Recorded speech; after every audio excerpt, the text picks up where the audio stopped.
Another episode of MC Fireside Chats. My name is Brian Searl with Insider Perks. Super excited to be back here with you for another data insights analysis episode, part of our new themes in 2025. We're going to be talking about, well, all kinds of things, data and insights. I guess that really didn't need an explanation, did it, Scott? It wasn't like a synergy reporty type word that needed defined. So well, I don't know. I guess I serve no purpose here now that the shows are labeled. I don't even need to introduce myself or what we're going to talk about, but super excited to be here with a couple of recurring guests. We're missing a couple people. I think they're at the California show or had other commitments. But we have, Simon Neal here from Camp Map. It's going to go over some interesting data in a second that he shared with us about the European market that I think Scott will agree mirrors closely some of the behavior we've seen in United States and Canadian sentiment as well, like their behaviors in like lodging and accommodations and stuff like that. And then we got two special guests. We have Emily from Koep, who I just saw yesterday. Emily, like, that's right. Isn't once a week enough for you? How many times do you want to see me? So Emily's here. She's going to talk about Koep a little bit, and then Michael Moore's here from. Is it Michael Moore from Taco? Is it Michael Moore from AGS? Is it Michael Moore from? It's all of the above. Aren't you chair of camp now too, or something? I'm president of camp, and then Taco and AGS, and I can probably find a couple more, but I don't know if you want to hear them. So, I mean, do you feel like the only question I have for you immediately is, do you feel like you should update your jersey behind you on the wall, given the status of that player now? Like you have somebody else you could root for right now that's good? Huh? Like you could put Victor's jersey up there, right?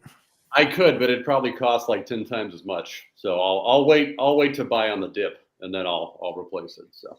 All right, because then it inflates over time. We've all learned about inflation enough over the last year. We know that, right? So I know that's my new investment strategy is just memorabilia, because it'll never go down ever. That's true. That's a good point.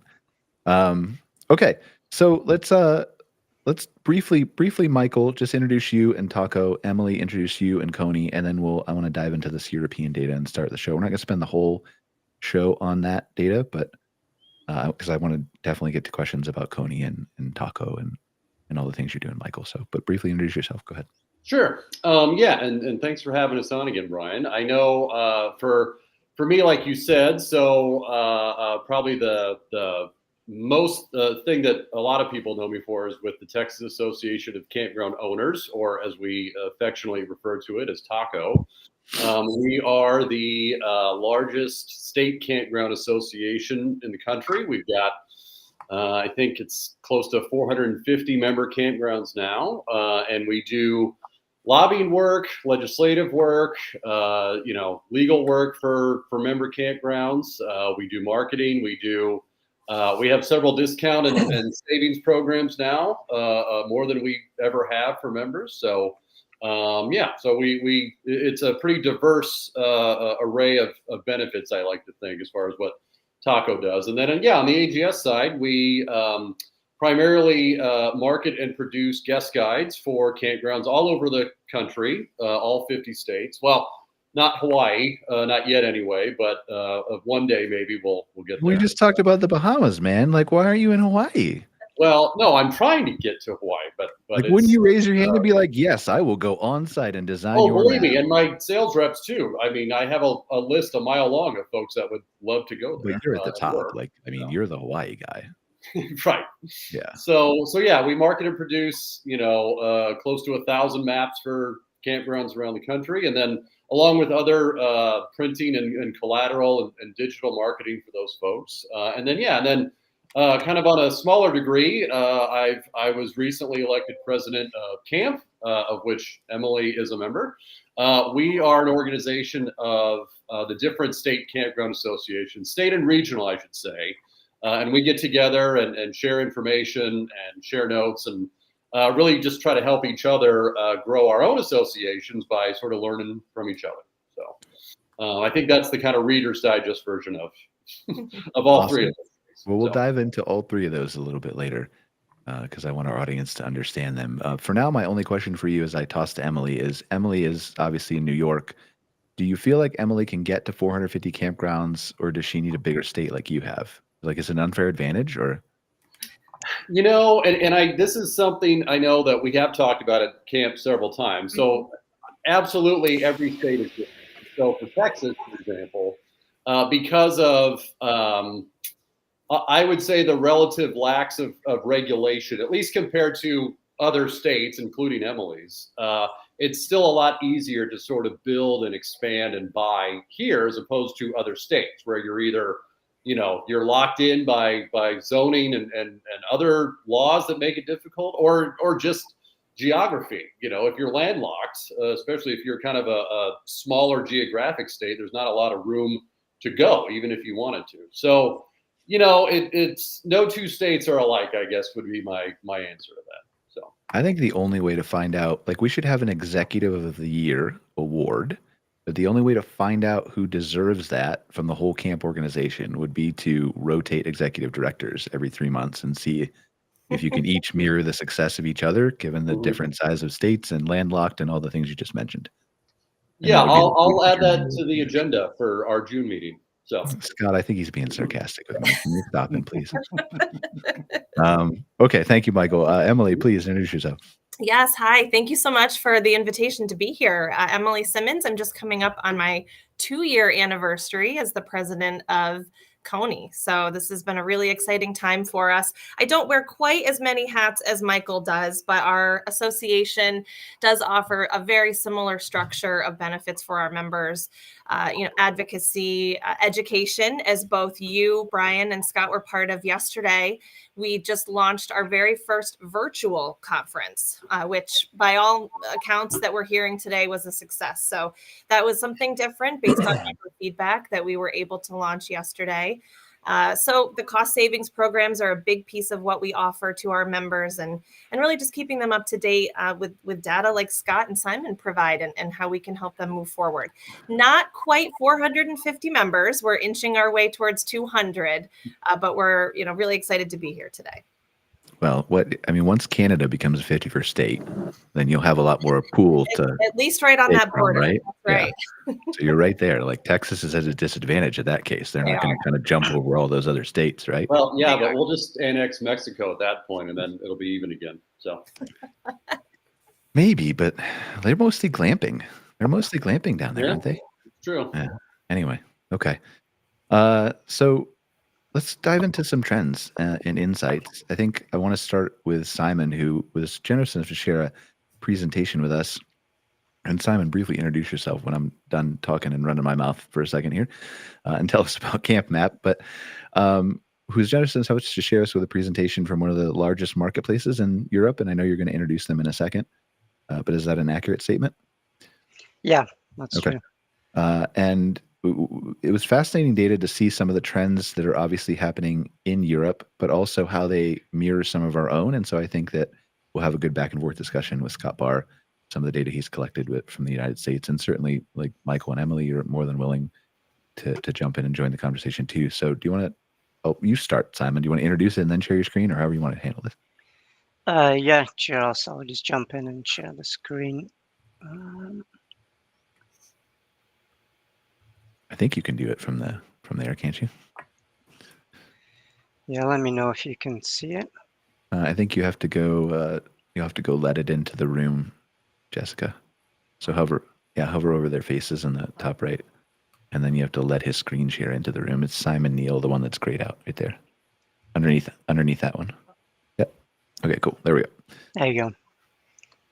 Okay, great. So this was a webinar that I watched last week. Really interesting. So I thought I'd share a bit of that data with you guys here. So to be clear, first the data source, so you know where this is coming from and it's properly attributed. So this comes from PingCamp, and this is one of the largest marketplaces in Europe for outdoor hospitality, pingcamp.com, and it was presented by Uwe Frers, who is the CEO. So PingCamp has been around for that long. It's maybe 4 or 5 years old, but before that, it was a printed publication, marketing platform for campsites in Europe. So it's been around for a long time, but recently gone fully digital. And since they've done that, they've been really good at capturing all sorts of data about booking trends, different campgrounds. So I think overall they've got 3,500 campgrounds listed on their platform, which is a lot. It's a big chunk of the European market. And they primarily serve the German, Swiss, and Netherlands channel. So that's where most of their traffic comes from, but they're booking campgrounds all over Europe. So it's a really good data source, and I'll take you through some of the interesting points that I picked up. So the first one was just kind of a big generic stat, which I think is really interesting, which is online bookings per age. So we all know there's a big transition now to move away from phone booking, walk-ins to online bookings, and this is, really powerful statistic that, obviously the young generation, it's above 70%, middle generation, 65%, but then even, 50 to 70-year-olds, which is actually a massive market segment in Europe, retired couples, kids have left the home, traveling around in RVs. It's really, really strong market there. It's 53%, and it's only really the over 70s who don't book, in the majority online at the moment. So that's, a pretty powerful statistic, and obviously a big signal for everybody to make sure you're as digital as possible. Do you have that any data on that, Scott, that mirrors? I mean, I'm assuming like logically it would tell you that's the same, but it follows the same trends. Definitely, here in some of our research, it's been a little bit higher in terms of the preference for online, but Okay. In the older age groups, those definitely mirror what we see. Okay. Sorry, go ahead, Simon. Okay. So the next one is moving towards, online booking to kind of booking behavior. So this is not specifically online. This is just in general.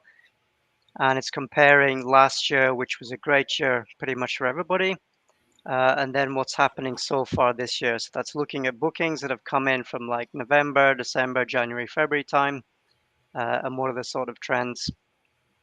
So it was asked a very simple question, is there a change in your booking behavior from your main camping holiday due to rising prices? So this is, families going on vacation for, 1, 2, 3 weeks in the summer. This is the kind of bookings we're looking at. So from last year and this year, it's pretty similar that people went, same destination, same length of stay. There's a bit of a decrease, but not huge. So generally, people are getting what they want. The next one is, we got the same destination, but slightly shorter length of stay. So that's pretty unchanged as well. And then the other two at the bottom, a cheaper destination, shorter length of stay, decision not to make camping holiday because of pricing is kind of the same. And the whole kind of push behind this slide, I didn't introduce it properly, was that there's been quite a lot of price increase in Europe over the last few years. Here too. Yeah. Yes, it's averaging like 6-7% per year, and in some specific markets, it's actually been much higher than that. So, what's the effect on that on people? And generally, 2024 was pretty good, but as we see in 2025 now, there's quite a big change.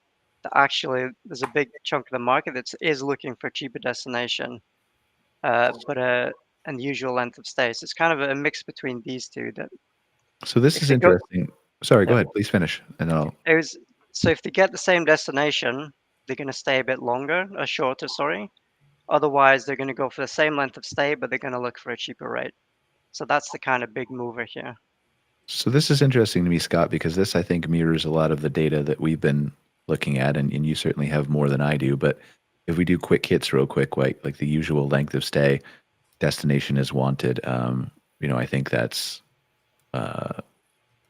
rightfully declining year over year, right? I think that's what we've seen a little bit, and I'll let you touch on those specifics in a second.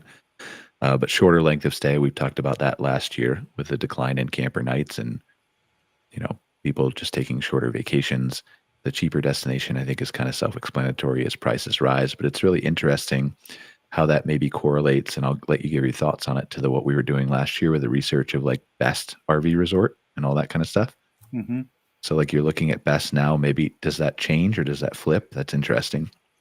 And then Michael or Emily, if you guys want to weigh in, I'd love to hear your thoughts on how the price increases that we've seen in the industry, as Simon touched on, like specific to the cost of RV sites, has increased and potentially is impacting these behaviors or decisions in the United States. Because I know, like Michael, for example, and I don't know as much about the development in New York. I think it's just less. But with all the development that's happening in Texas and all the inventory and all the luxury, like prices have risen pretty dramatically, right?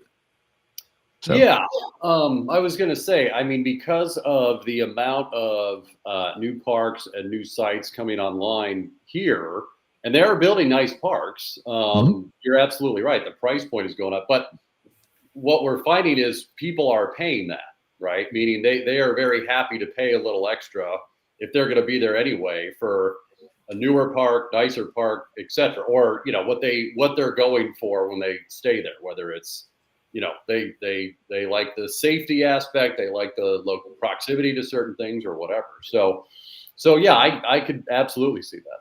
I mean, which is what we saw last year, right? I think that's a confirmation of what of the best, right? We want to see the best, we want to do the best, we're willing to spend.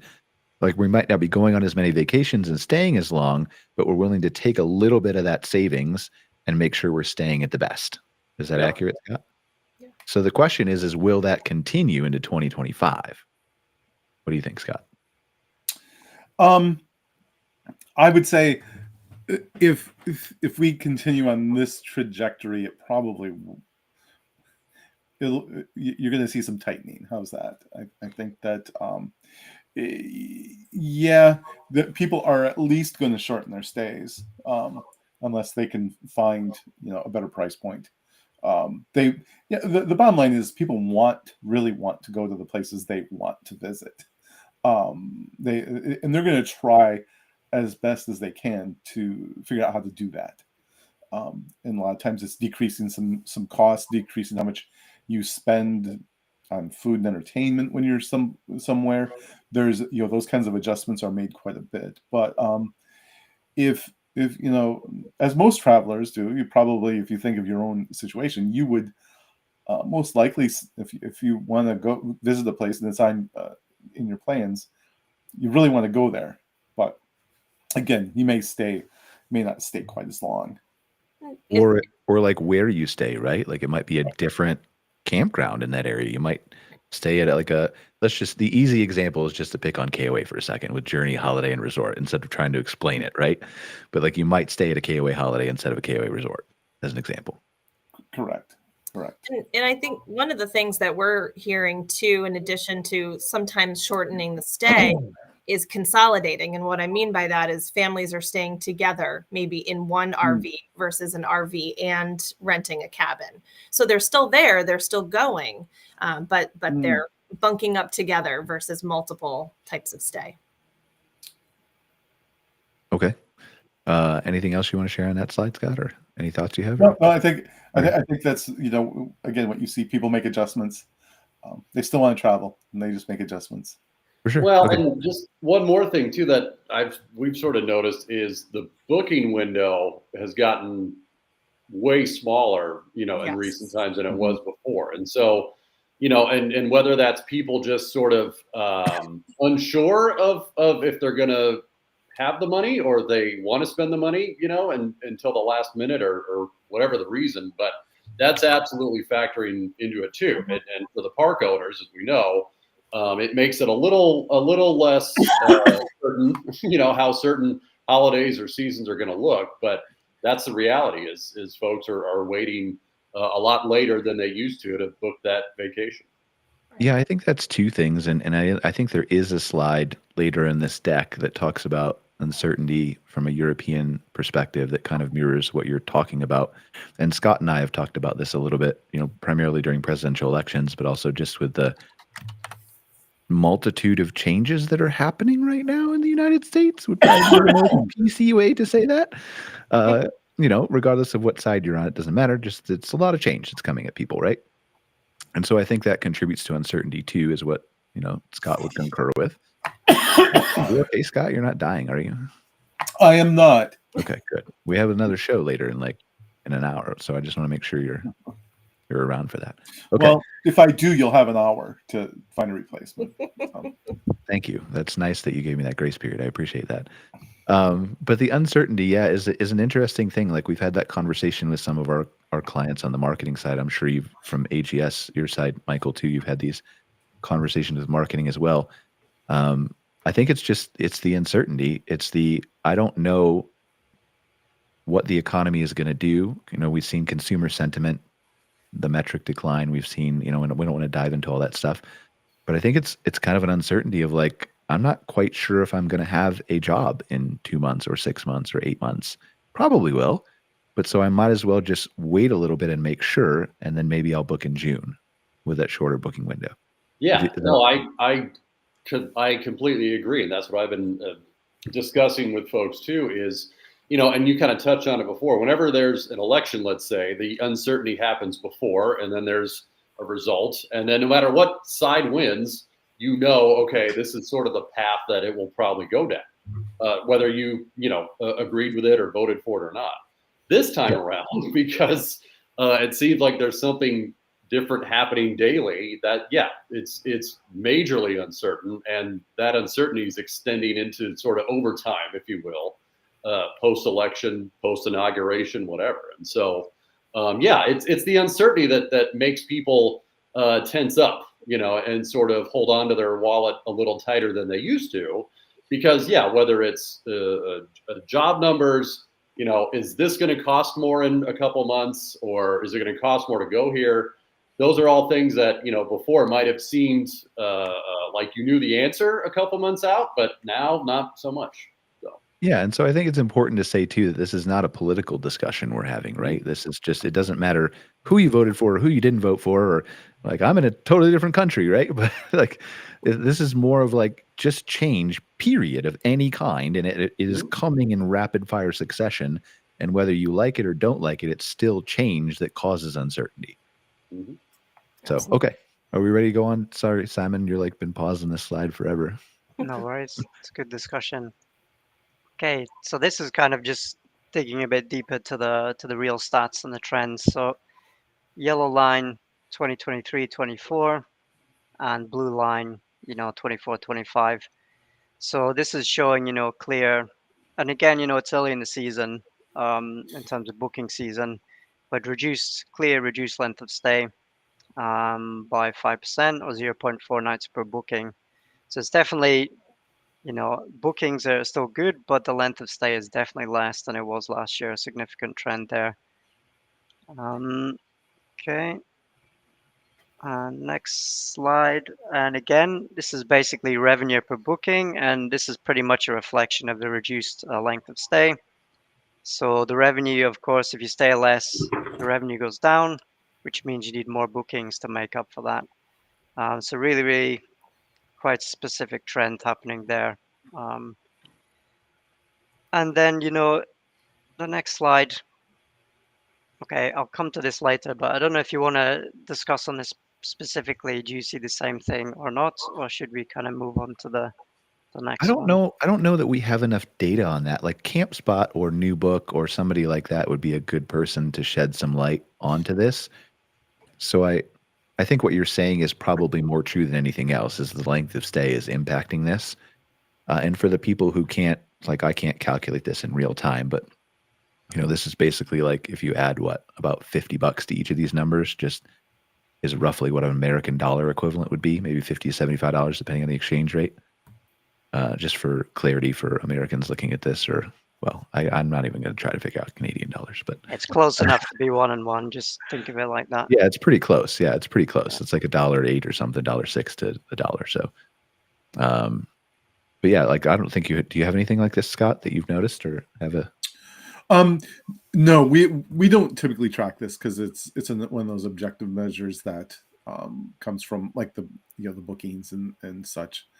One of the things we track is spend that they people, how much money people spend in local areas, and we've over the years we've seen that even sometimes their length of stay may shorten, but the amount they spend on expenses other than accommodations tends to increase. Okay, that's interesting. Is it like 1-to-1 or is it? It's not 1-to-1, but it's noticeable. So what you have are people say that they're going to reduce the amount they spend in local areas, but if they reduce their stay, they spend more. So there's a bit of a contrast there. But maybe more psychological that goes back to something similar like the best luxury RV resorts. Like I just want to enhance my shorter experience. Right. Yeah, exactly. It's perceived that it's like, oh, we're staying one less night. Oh, okay. Well, let's Now we have money we can spend extra, right? Yeah. order steak. You know, it's like, Even though you're just totally defeated your own argument with saving money. We don't, Yep. that's another show. Go ahead, Simon. Okay, so the next one is pretty interesting. So on the left-hand side, so this is booking revenue in total. So left-hand side, there's actual growth from last year.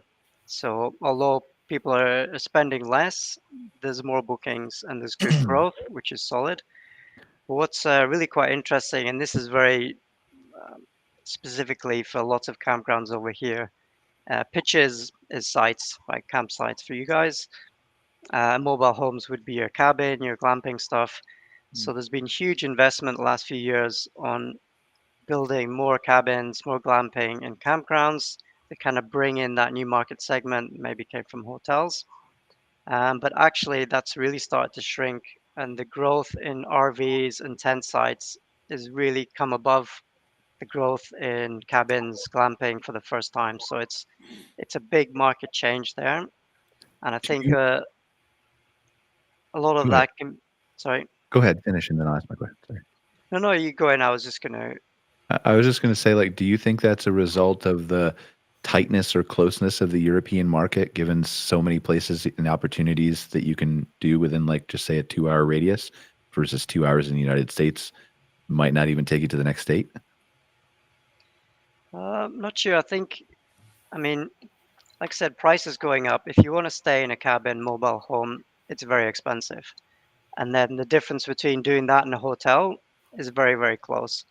So I think you have much less loyalty to your customer base who would typically choose the cabin or the glamping versus somebody who owns an RV that they paid $100,000 for. You know, if they have that, they're going to use it. So I think there's been a bit of a loss in the market over here of people who were there last year, the year before, who've now maybe retreated or gone back to hotels or doing something different. I don't know if you know the answer to this, and I want to hear Scott's thought on this just for a second from that just perspective of, do you think that's the same thing? And Michael or Emily too. But for that loyalty piece of it, I had a good question at the tip of my tongue, and now I thought about it, and now I missed it. For that loyalty piece of it, though, are you? That's what I was going to ask. I don't know if you know this information, Simon, or have a sense of it, but is there a sense of like how we can keep more people loyal, like to cabin rentals and to glamping inside of campgrounds? Because there's always the argument of like, well, I'm outdoors and there's no hallway and no elevator and no neighbors. And so it's obviously, I think it's better to be connected to nature. That's an opinion thing, right? But have you seen any operators try to differentiate themselves that way? I think there's a great value proposition for it. I think the trend over here, particularly with lots of our customers, they just went really aggressive on the pricing. Okay. And I think that is the main reason people said, okay, that's too much. And they've gone back to other options. So they kind of shot themselves in the foot, but that also says that maybe they can recoup that audience by correcting their prices. Yeah, I would say so. I think it's a lesson learned that they've gone up really aggressively, and then last year was a bit flat, and this year it's definitely coming down. So they just need to react to that. Yeah, I mean, I've noticed that like even 2 years ago, or maybe yes, 2 years ago, I went to Iceland, and it was like $950 for a night in a glamping cottage. Like, I'm just not, I can't afford that, right? Like I could, but it just doesn't make sense for me, right? So Scott, what do you think? Yeah, the whole idea of the structured accommodations that and you mentioned the building of the loyalty within that group. There are some groups who are very loyal to it. You have people who again, that leisure traveler who isn't really into the outdoors. They are definitely focused on that, and and also the convenience people.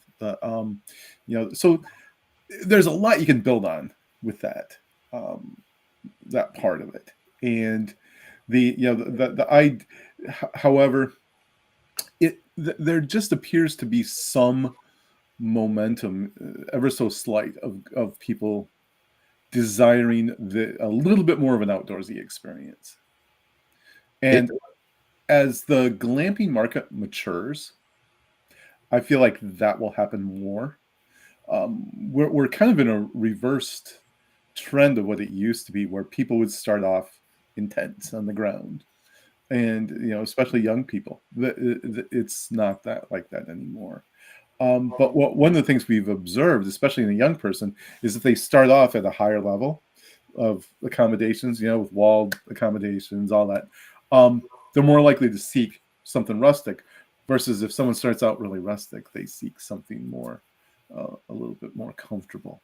So we'll see how that all plays out.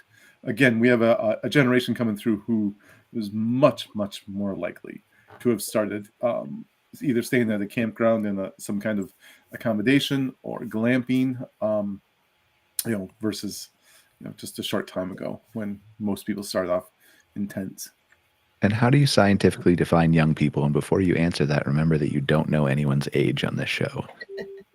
Well, look at me. Jeez. I can't throw any stones. No, when I say young, I say generally under 30, under 35. Okay. That under 30 group is probably the most interesting. Such a transitional group. It's a group that historically, by the way, participates very consistently. That's why I don't talk about generations all the time, because the generations are a moving thing that, they just keep getting older and moving along. But that under 30 group is one of the more interesting groups, again, because they're becoming more independent. They're building their careers and their wealth and their families. It's such a group in transition that's the group you have to grab. And so, anyway, that's my definition of who's young. Someone who's my son's age, and it doesn't matter how old he gets, is going to be considered young. So there you have it. Do you feel like, last question for you, Scott, and then we'll move on. Do you feel like, as you look at this stat and you hear Simon's thoughts and my thoughts too, just on the potential people pricing themselves out of reach of a lot of consumers, do you feel like that's happening in the United States too? And is there a need for people to think about maybe not pulling a lever on it yet, because it's still too early, but to have if this happens in May or June, I'm going to do this? Because I think a lot of this is, like you're talking about, the loyalty of the disloyalty of the hotel guest who experience the outdoors and can go in and out, but could go either way. But also, as I start to think about what I talked about in Iceland, this was a choice 2 years ago between a $950 glamping tent and a $350 hotel. Things are really expensive in Iceland, to be clear, but it was a stark gap, and I really wanted to stay in one of those glamping cabins. I just couldn't justify that huge of a difference in cost. My thought on that is, if you want to build a consistent, loyal clientele, you have to be careful of pricing yourself out of the game. That for many people, many travelers, and just look across the spectrum of leisure travel, that someone will take a luxury vacation like you and your millions going to Iceland and spend $1,000 a night. There's not even any advertisers on this show. But for a lot of people, that's a one-off. That can be a one-off for them. It can be a once in a lifetime trip. It can be a once in every 5 years trip. That person who does it every year is a different demographic, a different economic category. So and that's much more limited. The vast bulk of the population who participates in outdoor hospitality is middle income. And that person is not going to spend a lot, and they're not going. And if they do, it's going to be for a couple nights, have an experience, and they're going to move on. The long-term growth, and I agree, scenario planning, I think, is really important, because there is the danger of doing that. I think it's good to just have options for people. Let them decide, but don't put. And again, as an operator, you'd have to decide what you want. Who do you want on site? If you want to attract just that upper middle income group of folks, then by all means have at it. But a lot of people are willing to take less to be able to still stay and have an experience and be in the outdoors and do, have a campfire and make s'mores and all that. Okay, let's go, Simon. We might not get to all 7 of Michael's things he does. I talk too much. That's why. Sorry. You talk too much. I talk too much. No, that's true Thank too. you. So All right, what's next, Simon, on your slide? That's kind of it. There's just a bit of a summary that I think Michael came up with earlier as well, that, there is a bit of last minute booking trend because of the uncertainty that's going around. So that's definitely present in Europe as well. That's been observed. So we've got to see what the next couple of months happen for bookings. Can I ask you yeah. just briefly, like, what do you think is causing uncertainty in Europe? Because that's, I think, different than what I think is causing it in the United States or Canada. Yeah, I mean, for us, it's a lot about pricing. Okay. In terms of, cost of living has gone way up, political uncertainties everywhere, and people are just a bit wary. That's it. I think they're still going to go on holiday unless some huge disaster kicks in, which is not likely. They're just kind of sitting tight a bit, being a bit more cautious than usual, and it's pretty much price focused, I would say. Okay, thank you. Sorry. So there's that. I talked about this already, the loyalty. This is a really nice statistic. It's a bit separate thing, but it's nice to show that, the RV registrations in Germany, again, it's pretty focused on German market, but it's the biggest in Europe. It's enormous. They've had a really strong, solid growth. This 2023 on the far left is wrong. It should be 13, but over the years, you had this massive peak in COVID that threw everything off, but then it's actually come back to the trend. So there's still a really strong growing trend. More RVs being registered, which is, the really loyal customers. So overall, the market is strong, it's growing, and it's very resilient. It's just there's this little uncertainty blip happening at the moment and a bit of kind of price pressure as well. Well, so this is interesting. Scott, you have opposite data here for registrations, don't you? yeah. Registrations here are declining. By what was the number? 6.5%, 7%? Yep. Year over year? Okay. Yep. Sorry, go ahead, Simon. No, that's it. That's the last slide. I'm glad you included that. Did I miss that in the email you sent over? Yeah, I didn't. I just put it in last minute as a kind of extra bonus. Yeah, I like that because we've been talking about that on Outwired and in the show before. So, all right, Emily, Michael, you have anything to add before we move on and talk about you guys? The one thought I had when we were talking about kind of pricing out as far as glamping, I think the thing that we recommend to our members is the value proposition piece, that it's not apples to apples to a hotel necessarily. Mm-hmm. The hotel isn't offering, a magic show and comedians and bands and group gatherings and pancake breakfasts and things. So I think it's just important to really advertise what that value proposition is. Mm-hmm. Yeah, tell your story, share what your experience is, your experiential hospitality. You got to, that's what we've been preaching to clients all year is like, we think this market is going to get tighter. I think the industry is just fine, but I don't think there's enough to fill up all the sites that, for example, have happened in Texas with Michael, right? Am I frozen for you guys, or is that just yes, me? you are. Cool. All right. Well, we can hear you though. Expression on my face. Yeah. So we'll figure that out in a minute. But anyway, so you can go back to like Emily or something. So you're not staring at my crazy weird face. But so I think that's something that like I expect the industry to be just fine, but there's not enough people, I don't think, who are going to go camping this year to fill up all those new builds in Texas, just pulling out one example. So I think the story that you tell of your experience and what makes you different is going to be the difference maker. And if you do that and do your marketing right, if you're working with a good company like AGS or something like that, then like you'll be fine. Right. Right. And I think the thing I would probably add on to that too, Brian, is, and you touched on it first, which is, if you are treating your customer well, like that's the best marketing you can do first and foremost. Like I tell people, you could spend $1 million on Google, but if you have a crap product, whatever it is, it doesn't matter because you're not going to get any return from that. And so, but what I wanted to also say too was, as far as the pricing goes, the thing is with campground owners and the operators, they can't really afford, even if they wanted to what I'll call adjust pricing or go down in pricing, because I've seen this with a ton of campground owners all over the country, not just Texas, is revenue may be up compared to like pre-COVID years, right? So post 2019. But the margins, as far as operating the campgrounds, have exploded. The cost, I should say, of operating has exploded. So the margins have gone down. They're not what they were pre-COVID. And so with the campgrounds, it's not as simple as saying, oh, we'll just go back to like pre-COVID level pricing and people will come back. A lot of campgrounds, they can't afford to or don't, aren't able to, Right. because the cost of operating has shot up so much, Yeah, and that's the other thing to keep in mind with inflation too. And Jessica, will it let you switch cameras on the board or no? Okay, cool. So it's just the board. So we'll just keep me minimized for now. But you guys can hear me.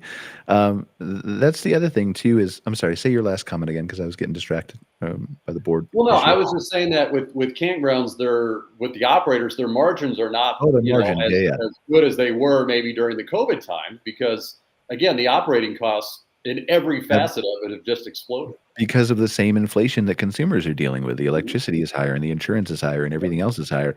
And we don't have time to talk about this on this show, because people are very hesitant to raise their rates despite like all the money printing that went on and all the things. Like, you should have your rates like 30% higher than they were in 2021 at least, just to be the same price you were in 2021. But that's a whole other topic for conversation. So well, and you said it. It's tricky to kind of pinpoint it to a single kind of data point on what your pricing should be. What I do know is if you're charging the same as you did last year, you're doing it wrong. I know that much. So for sure, absolutely. So Emily, tell us a little bit about like Fire Up Forum. How did it go? Without mentioning me or Scott, because you already mentioned us. Great sessions though. So Fire Up Forum, thanks for the opportunity to mention it. It was really derived from member feedback that our members wanted to go to live events. They want to network. They want to visit with our suppliers. They want the education piece of it. But as we're talking here about cost and price, sometimes that's prohibitive to go somewhere across the state 4 or 5 hours away for 3 nights in a hotel, plus all of the things that accompany the cost of travel. Same thing with some of our exhibitors. A lot of our campground owners wear multiple hats. Again, not as many as Michael, but enough that they're busy doing other jobs. So this was really an initiative that said we want to get them, pardon the pun, fired up for the 2025 season. We go with that here. And we were able to provide education. And yes, I mentioned both of you already, but education that gets them ready for the season, takeaways that they can implement into their campground operations right now. It was a new rollout. We did have 10 excellent exhibitors that joined us. And hopefully as this continues to grow, we can welcome more, but it was excellent feedback. We had over 30 people that were on live throughout the course of the day. But the best part about it is these educational programs, the exhibitors, the message boards, all of the things that we offered in this forum are available for our members for up to 3 months. So even though it was a one-day launch event, our members can access the information at their convenience, which was really the whole point. So that's what we're here for, to listen to our members and give them what they want. That's what Fire Up Forum was. I think this is an interesting thing to me too. And I'm back. I don't know if you I rebooted my whole $1,500 board that froze up in the middle of a show. But anyway, so this is interesting to me, the virtual stuff, right? Because we put on I had a company temporarily called CampCon, and we put on some of this stuff during the pandemic for virtual events for people when everything was canceled. And I think back then there was a clear sentiment and expression that I agreed with, that obviously in-person events are more powerful, that networking can't be replaced. Nobody ever debated that, but people got sick and tired of being stuck in their homes, well deservedly so, right? And so virtual events kind of got a stigma associated with them, I feel like, at least in our industry here, among certain capacities and crowds. But I think the flip side of this now is I don't think anybody, including you, Emily, is saying this virtual event replaces the conference that you have in October, right? Correct. Not at all. It just enhances the ability to reach more of our members. Right. So I think that's important to make that distinction, because I feel like there's a lot of associations who could benefit from more touch points with their audience. There's so much education. There's so much teaching. There's so much change and uncertainty happening. And there's so much education and guidance and updates you can provide to your members. I'm really not sure why you're dropping the ball, Michael. Hey, look, I was going to say, and you guys are both right in that as the associations grow, and like Emily said, she has 200 members. There's not a one-size-fits-all solution to reaching them. There just isn't. And so you have to be able to sort of meet them on their level, whether it's, and look, for most of them, it's the in-person, and for a lot of states and associations, those do quite well and are very successful. But then at the same time, there's going to be that virtual option. And like, for example, for Taco, we do webinars throughout the year. We'll do a handful of those that covers some whatever, relevant topic there is. But that's, obviously a real easy way to get information out to people that might not normally be able to spend 3 days in Conroe, Texas for the taco meeting, or, they might even be able to do that, right? Like, nobody's saying like there will be people who choose one or the other, right? But also you could choose both. Absolutely. Yeah. And I think for us too, having speakers and experts that come on to a virtual event that may not otherwise be able to do an in-person due to scheduling conflicts. So I think there's a lot of benefit there too. Yeah, that's mostly Scott. He's super busy. Well, and I think it's the need for info between, like, what me and Emily do with the associations. It's a constant stream of that, meaning people, the operators are very hungry for knowledge. And so it's not as simple as having a single event, every year. And that's where they get all their info and then they're good for the year. Like, they want it year round. And so, whether it's these virtual events or the in-person shows, and believe me, I'm sure there's a handful of other things I'm not even thinking of. There's absolutely, I think, a demand for it. It's all about just kind of tweaking it to get the most bang for your buck out of it, if you will. Exactly. All right. So your conference is coming up, Michael. When? That will be, April 29th and 30th in Conroe. It's at the Lone Star Convention Center, where we've had it the last few years. We just a couple days ago sold out of exhibitor space, so that's very good. And that was after adding another row or two, I think, in our Good for you. And so, and we've got a good lineup of speakers. We've got new this year, actually. We're going to have the RV Tech Institute put on a seminar the day before the actual show itself. So it's not part of kind of the main content. It's the day before, but it's kind of in conjunction and hosted at the same host hotel. So we're looking forward to it, and attendance looks very good. But again, I go back to it's that need for information that people come for, that they want, that they can't get a lot of places. Like I tell folks sometimes, you can't necessarily Google how to run a campground. You could probably find some things, but nothing's better than information and networking and talking to people that are both new to the business and have been here for 30 years. There's always something that you're going to be able to learn from those people. Well, and some of it's the drinking too, let's be honest. It's where some of the best networking happens. Yeah. Truly. That is the best networking, quite honestly. Like, I don't even want to imagine the conversations that we would have at conferences if we were all drinking Pepsi.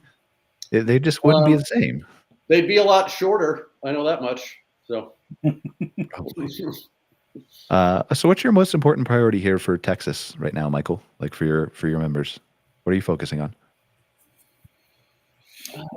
Yeah, I would say without a doubt legislative, because we'll survey our members every couple of years for, because we like to sort of recalibrate what we're doing, quite honestly, for the members and what they want us to do. And so legislative is always the top priority, meaning having us sort of be on the lookout for their sort of rights as campground owners and sort of protecting the way they can operate. And so for this year, kind of an interesting thing with Texas is our legislature is only in session every other year, which is great because, again, it means that we're not having to do this kind of dog and pony show every year. But so what that means is we'll have a couple pieces of legislation that are being introduced, making their way through the Congress, and sort of making sure that we get things done for campground owners so that they can, quite honestly, better run their business and probably more so here, get the government out of their business. So. Emily, same question to you. And very similar answer. I know New York has a great reputation for being super business friendly, right? So it makes my job very, very easy. And I say that jokingly, of course. So our job really right now is also legislative. We have several advocacy pieces that we're working on really to help keep costs down for our operators and our owners. The savings programs, really just getting the word out to our members in the wake of everything we talked about today, and how a lot of our savings programs can help them operationally. And then marketing. I mean, listen, we're neighbors to Canada. We have a lot of our campgrounds that are feeling the effects of that. So working to focus on domestic marketing, but also making sure that our friends to the north know that they're welcome and we want them here. So those are some of the big priorities for us right now. All right. Michael, let's talk about camp for a second. We got a couple minutes left. For the people who don't know, like I know you introduced it briefly, but yeah. like, So Camp is an organization of state campground association executives. So essentially, the folks that are managing Taco and Coney and Pacoa and Florida and those associations that are in those states, and regional too. I mean, we do have a couple of regional associations, but you're gonna leave somebody out, and they're gonna be the one person who's watching this show.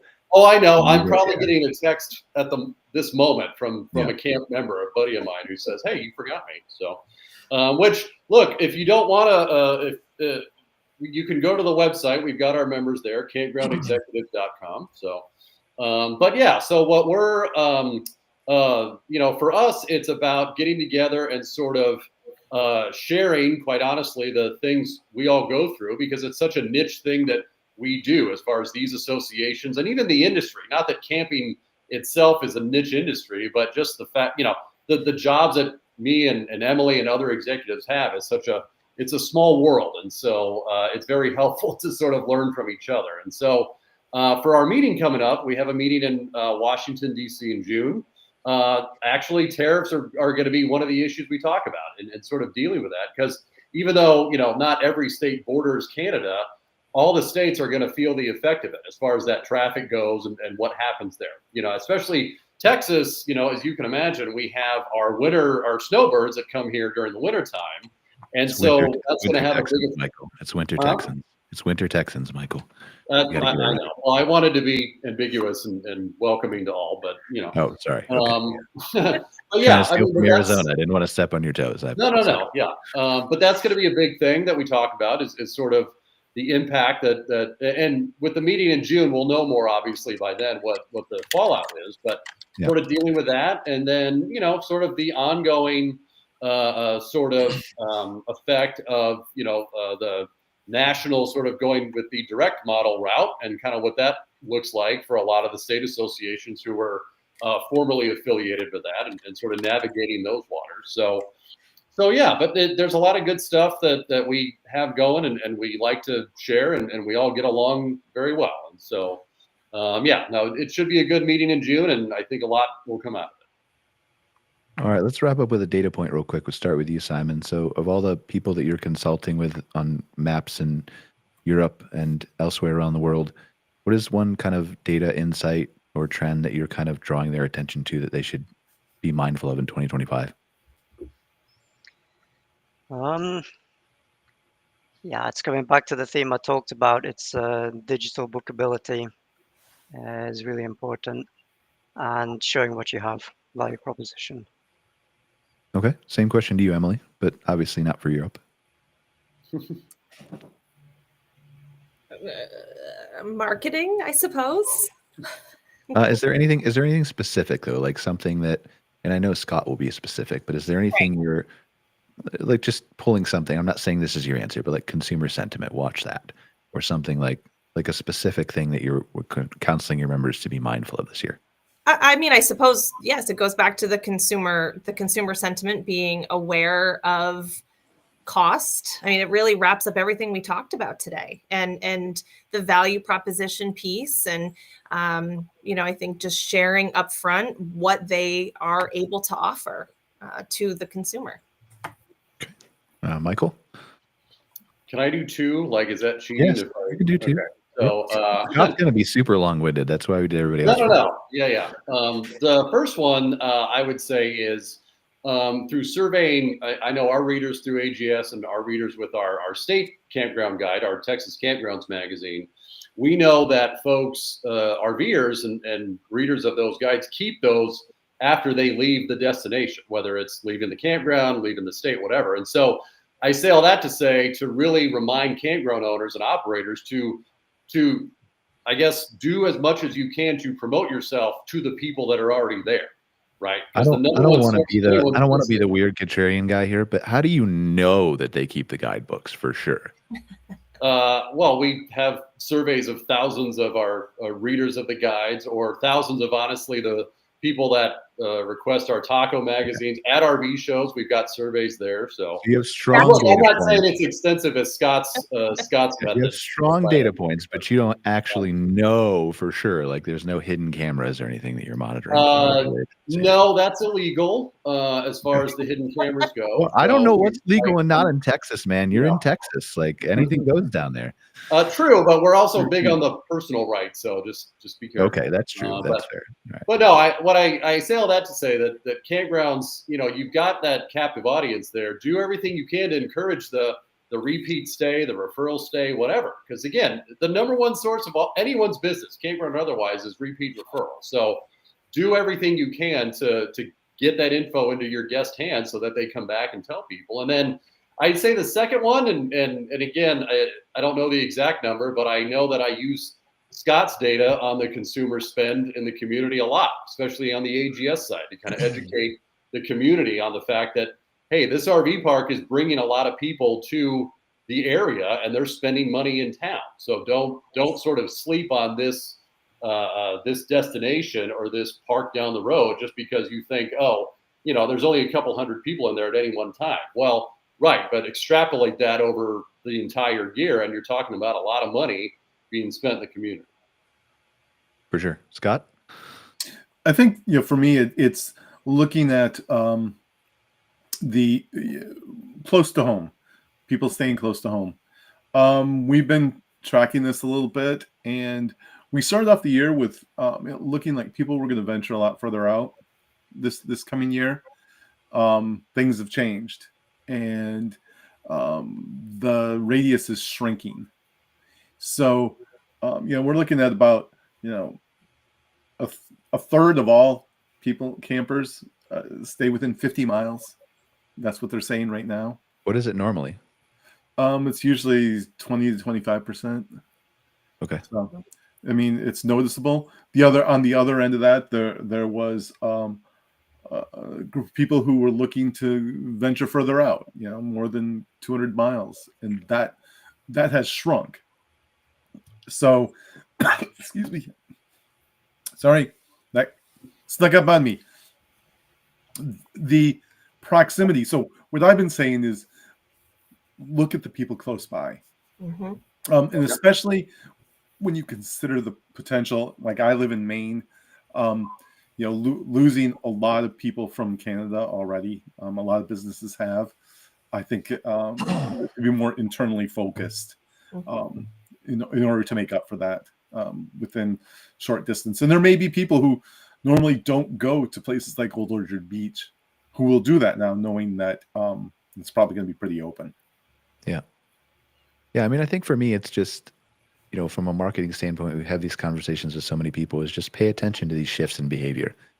And whether it's, nationwide to local, or when we get out of whatever this uncertainty is, whether it's this year or 5 years or whatever it is, the shift back to nationwide to longer trips, whether it's, millennials to Gen Z to boomers, whether it's big RVs to small RVs, whether it's tents to glamping or whatever, or Canadians versus Americans, you have to pay attention to this data at some point. And a lot of you have these powerful reservation systems, CampSpot, New Book, ResNexus, et cetera, et cetera. And now I'm going to get a text, Michael, because I forgot somebody.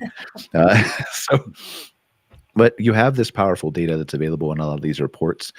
And certainly it's a lot. Nobody's saying you have to look at it all, but pick a couple things that you think might be changing in 2025 as a result of whatever you believe, and track them and pay attention to them. And then say to yourself, if this goes the way I think it is, or it doesn't go the way I think it is, what is going to be my plan now, as Scott talked about, creating a path, and hopefully if it's a negative outlook, you never have to take that path, but at least you have it in your back pocket.